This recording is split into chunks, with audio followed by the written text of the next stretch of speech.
podcast that you're about to listen to may cause some listeners to take a look at their cat and think, you know what?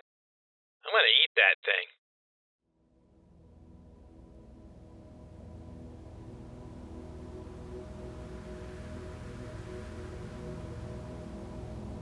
Susan B. Anthony, Sojourner Truth, Harriet Tubman, Oprah Winfrey, Hillary Clinton, Tulsi Gabbard, Nikki Haley. A list of women that were great and could have been president of the United States, and it would have been suitable. But Kamala Harris, I'm sorry, she's not on that list of great women. Yes, she is the first female vice president, but I just don't think that she's president material. And that's just how I feel about that. How you doing, happy innovators? How you doing out there in America? And even some of you that are in other countries out there in the world. How you guys doing? You hanging in there? Are you freaked out? Are you afraid? Are you excited? Are you doubtful? Are you depressed? Are you happy? What's up with you? How's it going for you? Oh, America. We have an election coming up very soon. I'm sure that anybody who's listening to this right now does not need a reminder of that, because you cannot look anywhere or listen to anything anywhere right now without bumping into something political. It's almost too much, I think, sometimes. And, I've tried to kind of like tune it out, but you can't. It's like a drama, a real life drama, reality TV. It is, it's just, there's a Shakespearean element to all this, in my opinion. And, I don't know, I really try to stay in the center of things politically. I've said that 1,000 times, and I mean that. I really do. I think that, at least when it comes to politics or pretty much anything else in life, that we should take the best ideas. It doesn't matter where they come from, just as long as they're the best ideas, right? And so I'm looking at the field now of the two candidates that are running apparently neck and neck, I guess. I find that hard to believe, okay?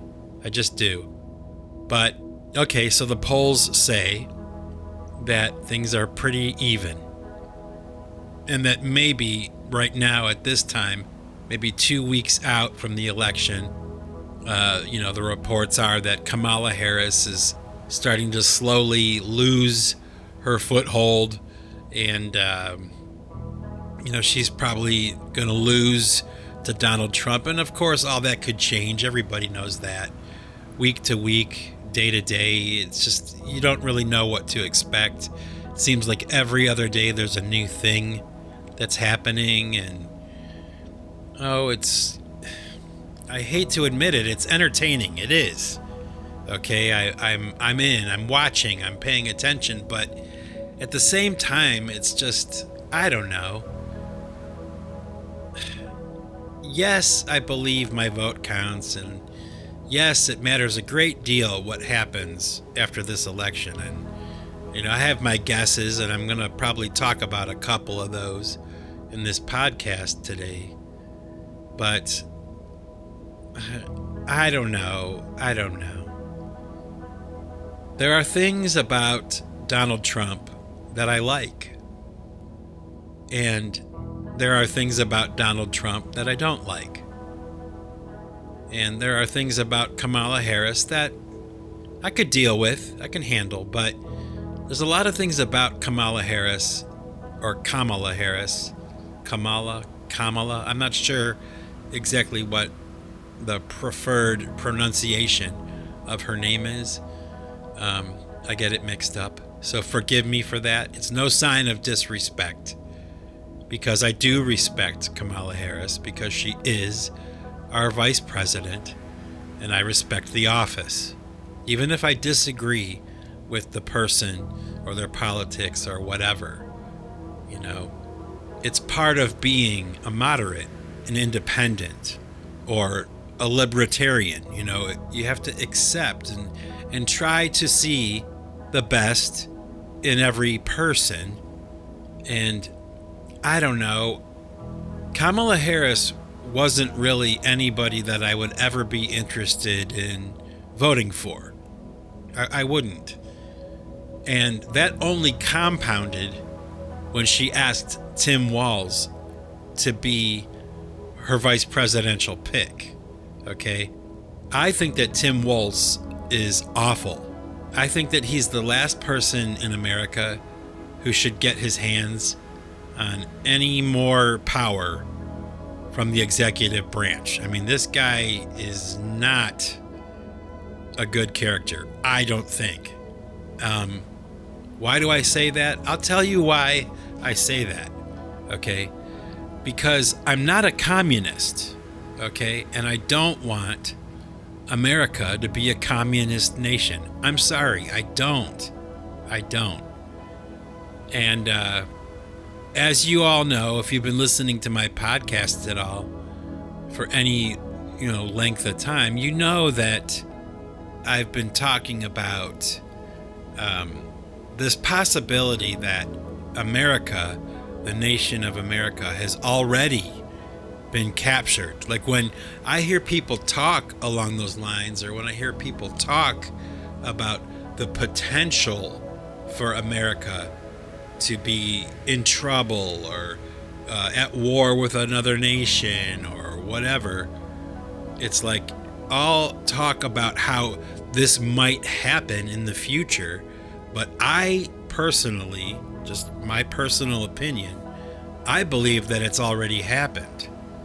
It's just been very quiet, and that what we are seeing coming out of Washington and the presidential office, the Oval Office, all of that is a reflection of this idea that maybe America, the United States of America, have been captured. At least the government of our country has been captured by some invisible force, okay? And it worries me because it's apparently a force that's strong enough to steal elections. I believe that happened, to rig the elections, and to basically commit a coup d'etat in our government. I mean, it worries me because I don't know who is running America right now. It's not Joe Biden, and it's not Kamala Harris. It's this invisible person or group of people, oligarchs or whatever they want to call them, that are running the show. And they told Joe Biden to step down, It's a pretty weird thing to talk about. I guess, when I think about it, it would make sense to me that it's the Obamas that are running things behind the scenes, secretly, quietly, technically a third term for Barack Obama and his policies. And, it's not lost on me that the Obamas still live in Washington, D.C., right by the White House. I mean, you have to understand that throughout American history, usually, as far as I know, always, whenever a president leaves office, Barack Obama did 8 years. He was a good president. There's a lot of people who don't like Barack Obama. I don't think he was that bad of a president. I thought he was okay. He was an excellent speaker, probably one of the best orators that we've ever had as president in our country. And, I can just hear people screaming about that. But I believe that's my opinion. And, unlike Kamala Harris and the Biden administration, I do value free speech and the First Amendment. And I'm going to speak my piece on my podcast, It worries me that the Obamas stayed in Washington, D.C. They didn't leave like everybody else did before them, And it just so happens to be this, like, the most effed up 4 years we've ever had from a president. Whether you like Joe Biden or not, or whether you disagree with Joe Biden or not, I mean, that guy has been like Mr. Magoo for like 3 or 4 years. I mean, it's absolutely ridiculous sometimes to me. And I hate to say that because I used to be a Democrat, really. I've talked about that before. I had a ponytail and a dream. I was one of those guys that would go to the Earth Day parade like every year, I gave money to the ACLU, all that, the party of the Kennedys, of course, and the party of the working man.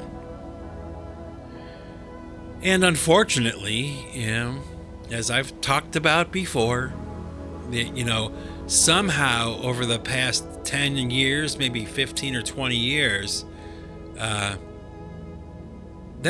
flipped. The Republicans used to be like the greedy bastards, and the Democrats were like the people that were for the working man, the downtrodden. And somehow, whether it was with Trump or whatever, to me it seems like that whole thing just flipped to now the Republican Party is the party of the working man, and the Democrats are the greedy bastards. And I can't figure out why or how that happened. I have some guesses, like maybe it was from, those super PACs, the lobbyists. I guess for a long time, the Republicans were getting campaign donations from different corporations and huge sums of money for their campaigns, and there would be like a pay to play, like if I give you this money for your campaign, when I need a favor from you in the future, you're going to have to kind of help me out. And that's how it was being done. And eventually, probably back near the year 2000, the Democrats caught on to that and they started to do the same thing. Okay, so they started to take campaign contributions from large corporations, and everybody was doing it. It was how the game was played, and of course, like everything else when it comes to politics and money, eventually it went on for too long, and it went crazy, and that became, something that's probably not very healthy for American government, and we're learning that lesson now. And maybe that was part of the appeal of Donald Trump, was that he didn't need any of that money from anybody. He couldn't be bought. And he wasn't bought, as far as I believe, or as far as I know. Okay? And, oh my gosh, do you remember back in 2016 when he became president for the first time, how much scandal and controversy there was? I mean, it was just like, I don't know. I mean, I'm just a normal dude out on the street. Like, I am not a politician or a wealthy man or anything like that. I'm just a citizen who has their eyes open and their ears open and is watching what's going on. And I never saw anything like it before. I mean, and I know I've talked about this in podcasts, but I'm going to say it again because it's more relevant right now than it was when I've ever said it in the past. I mean, really, when you think about this, have we ever seen a person in world history, not just American history, world history, have we ever seen a man who was as famous as Donald Trump?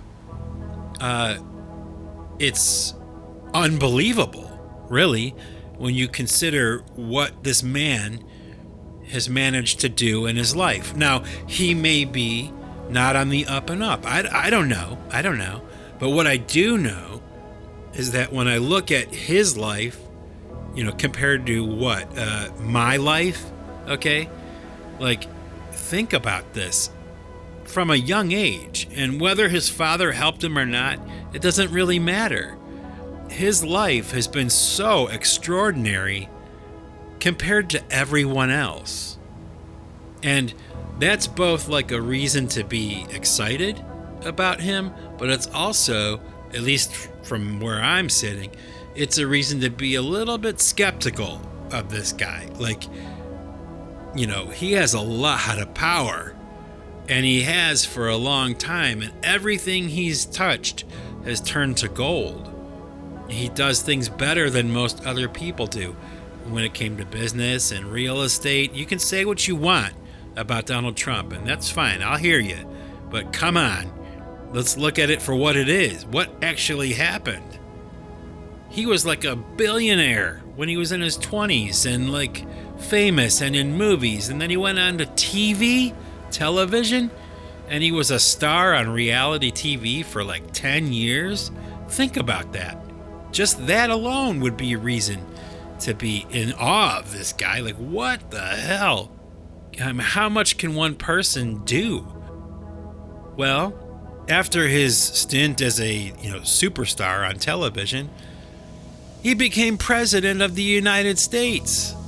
The president of the United States. And not only a president of the United States, but probably, let's face it, at this point, definitely the most famous president. Nobody can stop talking about him, myself included. It's crazy. This guy, one person, one human being, has garnered all of this accomplishment, and it's just absolutely unreal. It's like inhuman,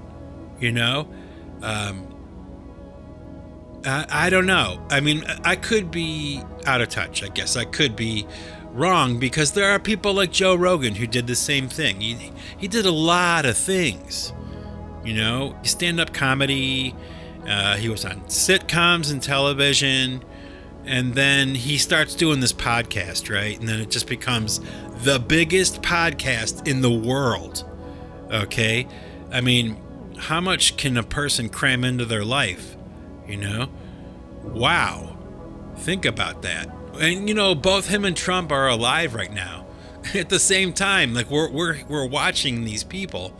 I guess that's something to talk about, because I guess Trump and Joe Rogan are going to finally sit down, and Trump will be on the Joe Rogan podcast, and oh my gosh, it's gonna be huge. It's like probably the two most famous men in the world right now. It's crazy. It's crazy. What we're living through right now will never happen again. This is just unbelievable. It's unreal. It's unreal, the level at which things are right now. Every day there's something that's happening. Trump got shot at, and oh my gosh, they tried to kill him. They tried to kill Donald Trump.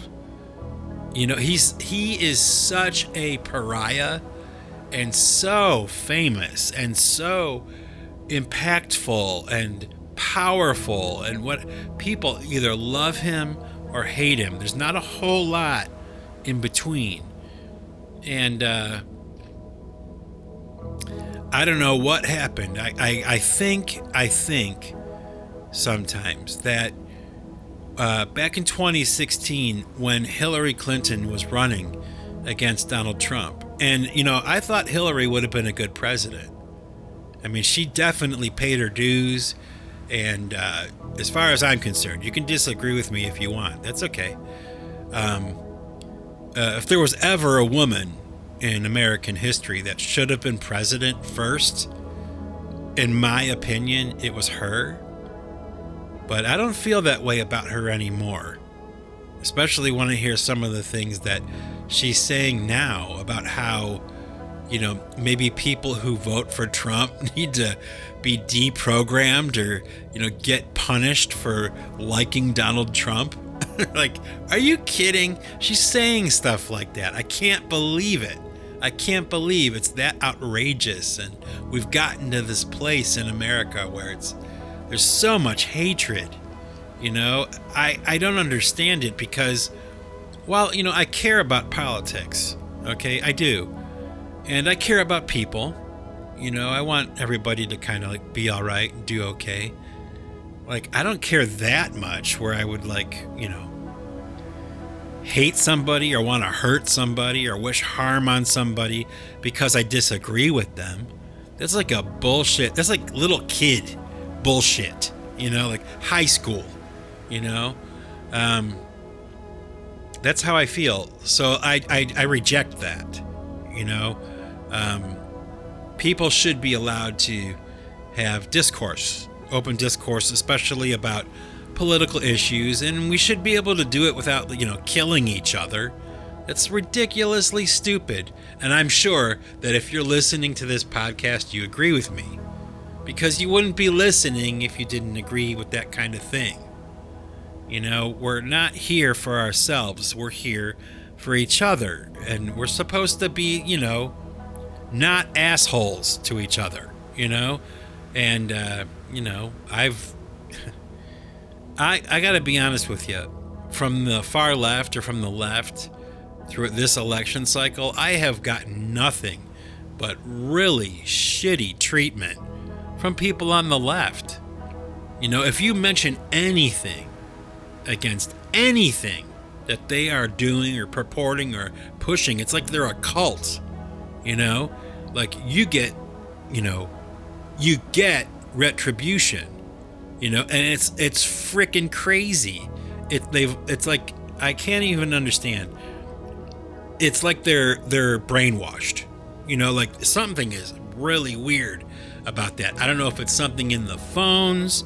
I don't know if it's like something in the water or what it is, but people, not just Democrats, a lot of people seem to be almost like they're hypnotized, and I see, especially with people that I love and care about, people that are very intelligent and well-educated, and, they are just they'll go from one extreme to the other. 1 minute they're baking you cookies, and the next minute they are yelling at you to get vaccinated, I don't know. I guess there's a lot of people who blame Trump for COVID, and there's a lot of people who blame Fauci for COVID, and there's some people who blame Joe Biden, Chuck Schumer, for COVID, but I don't think it was Trump's fault. And things got so crazy then, and I gotta say, I don't know, we can't forget about COVID. We can't. The people that were really shitty to other people about getting vaxxed and all that crap, we cannot let them off the hook for that, because their behavior was wrong. It was harmful. It was really kind of freaky and sad.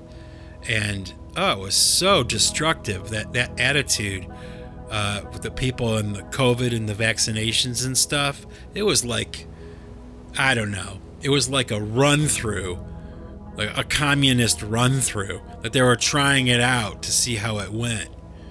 And oh boy, it goes back to what I was saying earlier, man. This country of mine that I live in, I don't know, sometimes it seems like there's a force behind our government that's working against us. It seems that way. And I could be wrong, man. I know. I'm certainly not the most plugged in or the most knowledgeable person about American politics, but I do know what I see. And I do know what my impressions are. And nobody can tell me otherwise. I mean, I know what I see. And if I don't know, here's the thing. If I don't know something, I don't act like I do. And if I meet somebody who does know or knows more than I do, I listen to them. You know, I don't try to act like I'm smarter than them or shove them around or anything like that, or poo-poo their ideas and disregard their opinion. I don't do that. And you shouldn't either. You know, there's this thing I was checking out. I'm a big fan of Brett Weinstein and his wife. They have a podcast called the Dark Horse Podcast, and I listen to them a lot. Mostly my wife and I both do, because you know, they're like the ultimate nerd couple. You know, like every time we see them on TV, my wife and I both laugh because we're nerds too. You know, so we've always lived by the idea that nerds inherit the earth. You know, like the people who do their homework, the people who got good grades and were successful in life, and they did the right thing, and they were knowledgeable and all that,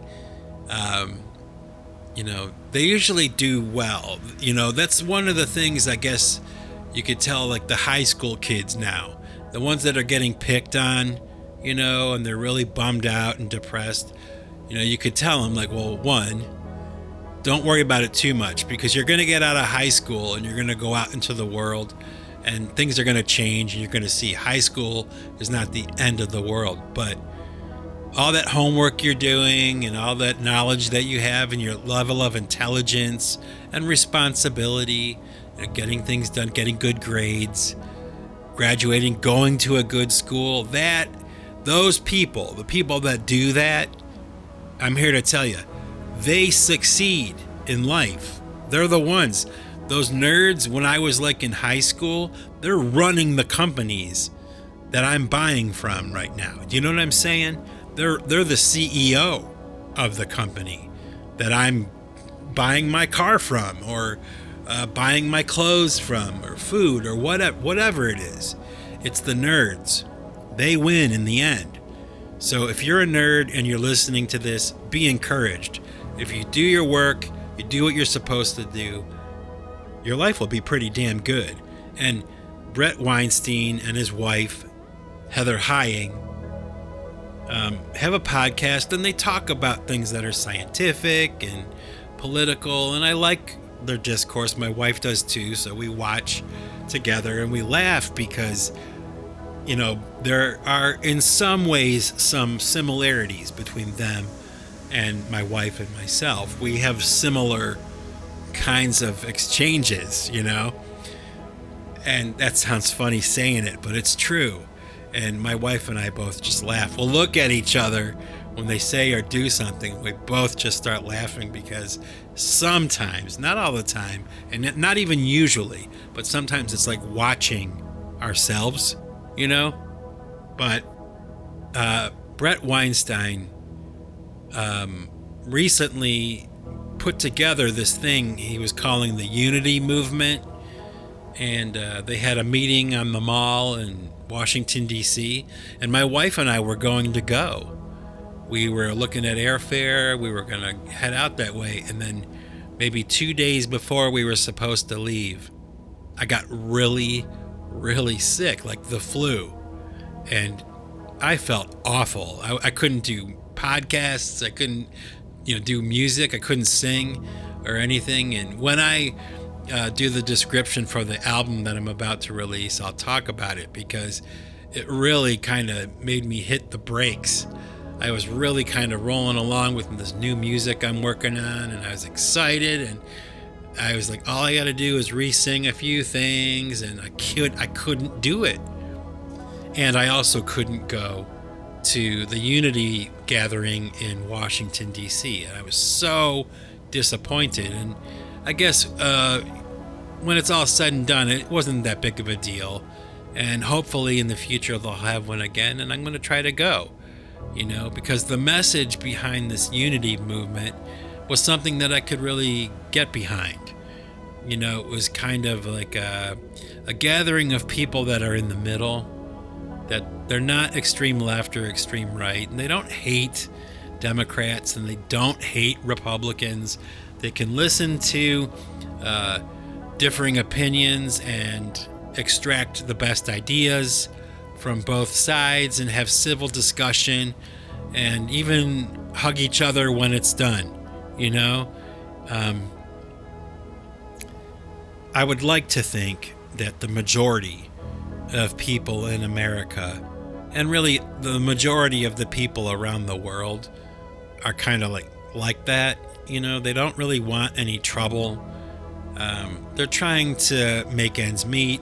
Things are tough all over. Everybody has their problems that they have to deal with. It doesn't matter if you're rich or poor. It doesn't matter if you're smart or stupid. It doesn't matter.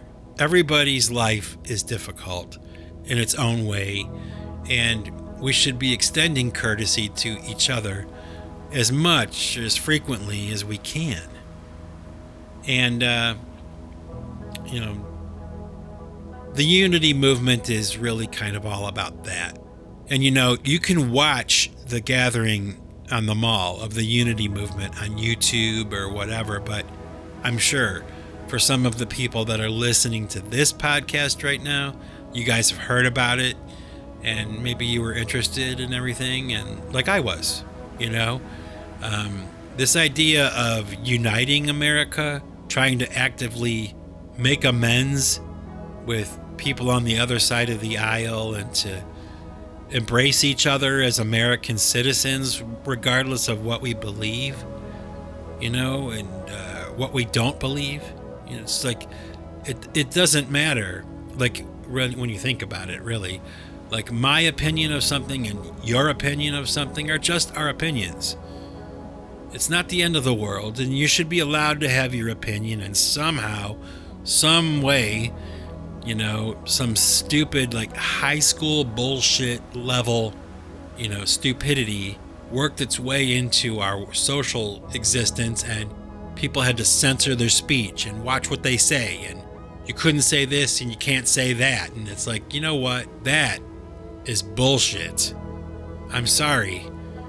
The framers of the Constitution, yes, the United States American Constitution, when they were putting that together, they put as number one the priority to these guys who were, fighting off tyranny. Okay, they said free speech is the first right we have to say what we want to say. And I'll tell you what, and I say this from every molecule in my body, okay, I will die on that hill for free speech. And you may not agree with me, and you may agree with me, whatever. I don't care. That I am sorry that is not going to move. It is not going to change. The First Amendment stays permanent. No change, as far as I'm concerned. And you know what? The Second Amendment, the right to bear arms, let me tell you, that right is under scrutiny right now, and it's in danger right now. The Second Amendment. And I am outraged by that, because while you may or may not like guns or whatever, okay, and I don't own a gun, okay, I don't own a gun, but you should be allowed to own whatever gun you want, because when the framers put that amendment in the Constitution, they weren't talking about having guns for, like, hunting and getting, food. That's not what the right to bear arms is for. The right to bear arms is to keep the balance between the government and the people, that the people are armed and can defend themselves against a tyrannical government. And that's one of the reasons why I'm suspicious of Kamala Harris. And I'm suspicious of Tim Walz and Joe Biden. I don't trust them. If somebody is fighting to eliminate your ability to defend yourself, you got to ask yourself why. And that's how I feel about that. If somebody wants to own a gun in America, they can. And unfortunately, there are so many laws around it and restrictions and all that kind of stuff. It's like a whole world unto itself. Just that one simple right, that the Second Amendment, that whole issue is under such scrutiny and danger right now of being harmed and affected in ways that I just don't think are acceptable. And you may disagree with me, and that's okay that you disagree with me. Tell me you disagree with me. I don't care. I don't mind. I'm not going to hate you or want to hurt you or anything like that. It's so stupid. It's like sometimes the climate of things right now, it's almost like we're in high school again. You know what I mean? Like we're children again. Like the level of insolence and like stupidity and like rude behavior and I don't know. You guys know what I'm talking about, right? You're experiencing it yourselves, I'm sure. It's bullshit. America has got to throw off this social whatever. We've got to get rid of it. And I don't know, man. It's got to happen. And I feel that it is. Like with this unity movement, that kind of sentiment, that kind of thing. Maybe not the unity movement, but that idea that people in the middle, the normies, are just like, they just want to like have a life that's not filled with misery and bullshit. They have families to worry about, bills to pay. They have to fill the refrigerator. They don't want to go to war and have a civil war. They don't want trouble. They don't want their, Molotov cocktails being thrown around their downtown area and all that kind. They don't want trouble. And if somebody does want trouble, I don't know what to think about that. I'll tell you what, though, I do think sometimes that I wonder if the left, the Democrats here in America, are kind of edging us towards civil war. That they want, for some reason, they want conflict. And I would say that because it seems like they don't care that like their hatred for people other than themselves is so strong, and their minds are so made up about this mission they're on that they will lie, cheat, and steal to get what they want. And that's frightening. I think that frightens me. And I think they want, I think that there's a force. Okay.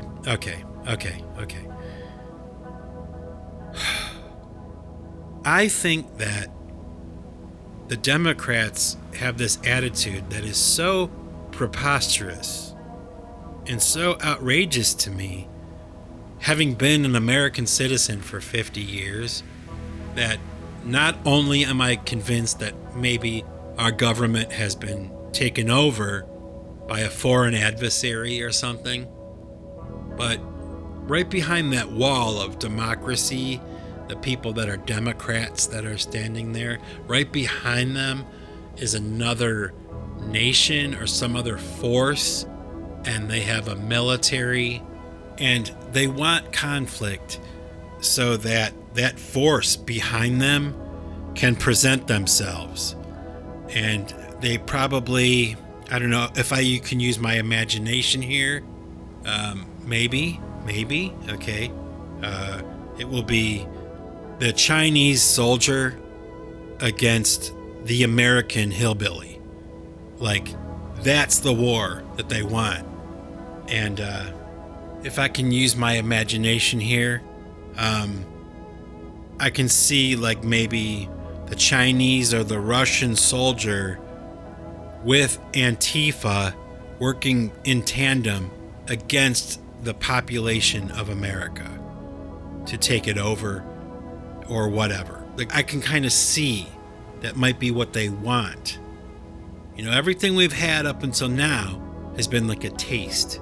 You know, Portland and like the bombs and the riots and all that. And then you had the J6 insurrection and there's scandal around that and people think that it was faked.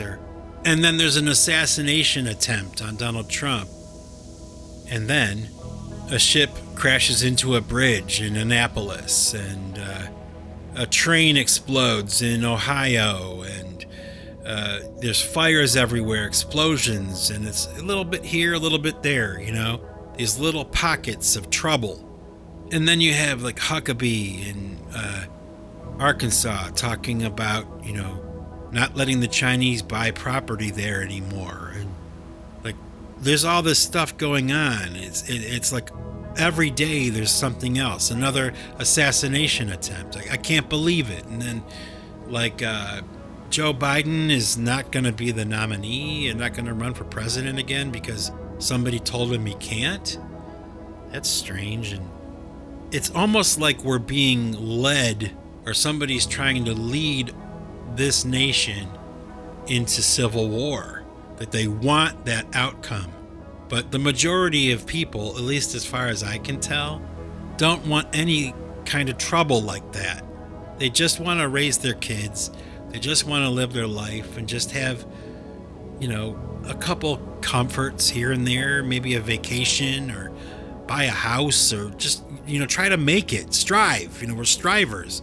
The majority of us, we don't want civil war, you know, but I feel sometimes that we're being pushed towards that by some invisible force, you know. And yeah, I'm probably oversimplifying things and maybe offending a few people here and there, but you know what?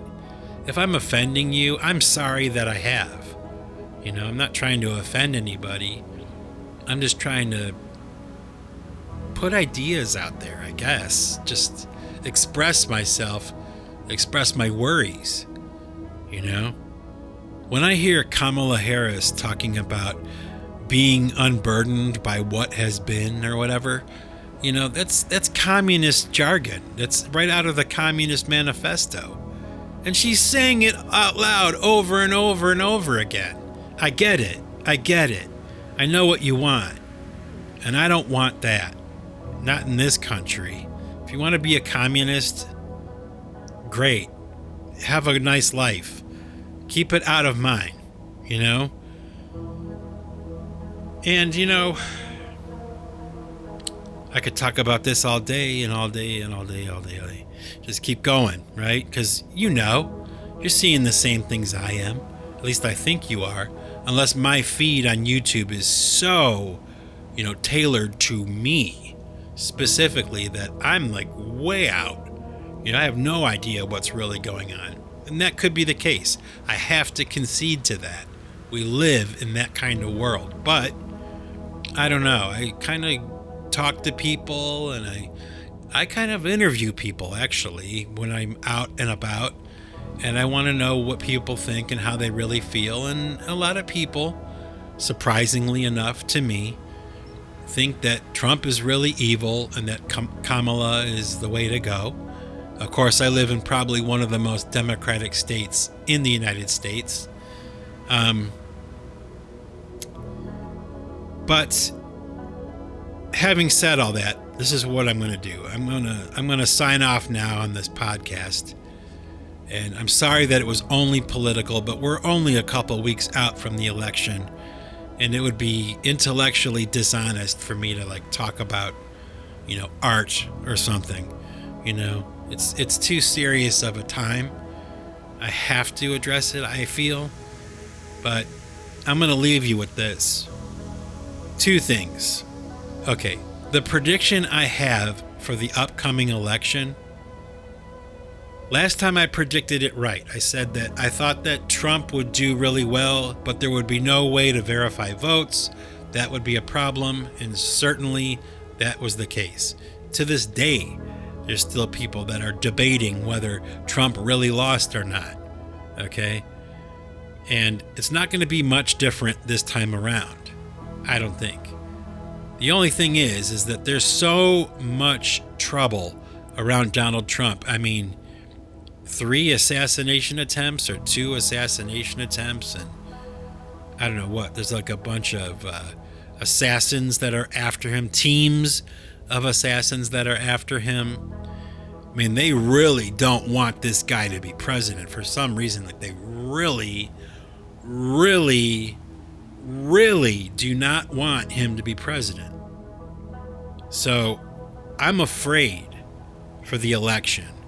And I'm afraid that something bad will happen to Donald Trump. And I'm afraid of what will happen if something does happen to him.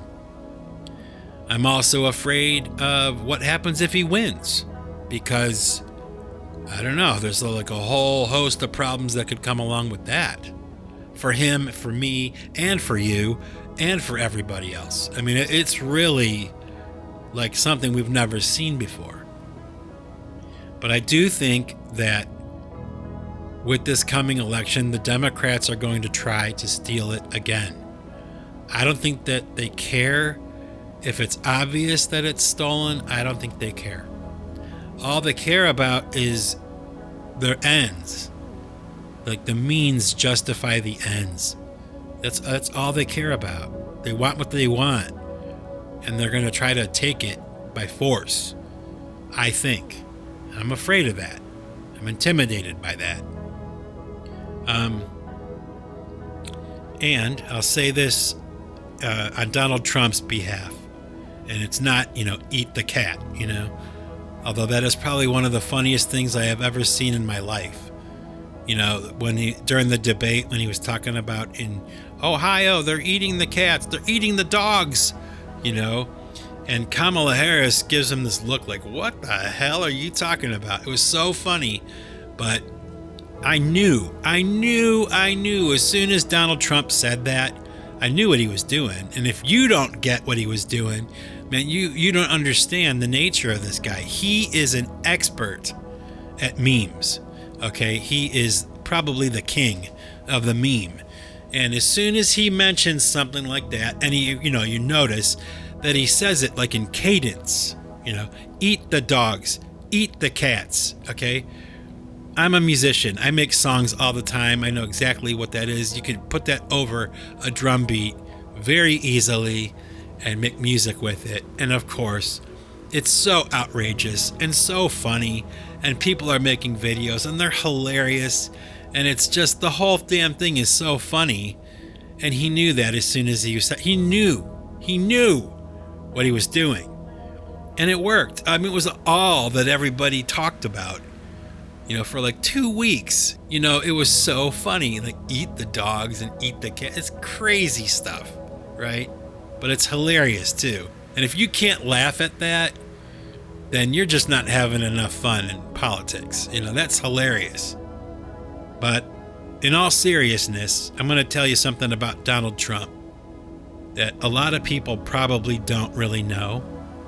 Back in 2018, October 11th, 2018, Donald Trump signed the Music Modernization Act, okay? And that document that he signed made it so that guys like me who make music and license music online and for streaming and downloads and things like that, people like me would be able to generate more money from our art. Okay? Now, love or hate Donald Trump, I'll tell you what. He is the only president that I can think of in American history that ever took the time to give guys like me, artists and musicians, people that are dealing in the arts for a living, he's the only president who made it so that we got treated a little bit more fair than we usually do. Okay? Think about that. Out of all the presidents we've ever had in the United States, not one of them went to bat for the artists and the musicians. The only one who did was Donald Trump. And that's where I'm going to leave this podcast today. And we'll see how it goes, man. It's going to be crazy. The election's really soon. Stay tuned for new music from PC3 and Pipe Choir. I have it coming. It's all ready to go. And, maybe I'll do a podcast before the election again. Maybe. I don't know. We'll see. I wouldn't be surprised. Something crazy is going to happen. Something crazy is on the horizon. And I just hope that we're all able to really kind of cope with it and deal with whatever happens. And, all of us centrists, all the people in the middle might be kind of called upon to hold this thing together, So peace out, everybody. Peace be with you and your families. Democrats, Republicans, independents, libertarians, whatever, communists, whatever you are, peace to you. Be safe. Stay out of trouble. And try to remain hopeful and optimistic. And with that, my happy innovators, if you want to keep what you've got to give it away. Take it easy, everybody.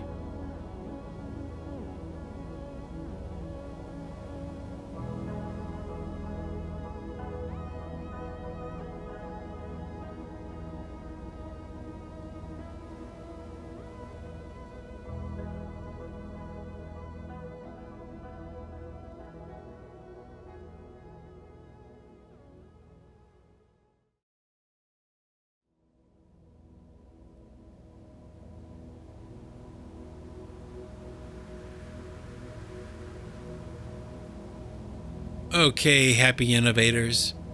For those of you that were kind enough and generous enough with your time and patient enough with me and my opinions to stick around to the end of the podcast for some music.